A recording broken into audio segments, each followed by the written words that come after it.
Hi there, I'm your host Leon, and this is The Hot Seat. Today in The Hot Seat we have Ms Siti.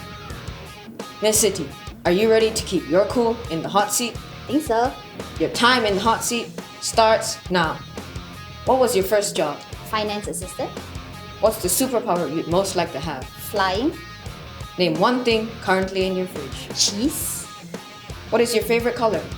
Green. What's your all-time favorite book? I don't have any favorites. What did you want to be growing up? Pathologist. What scares you the most? Nothing. What is your favorite ice cream flavor? Chocolate. What's your favorite gadget?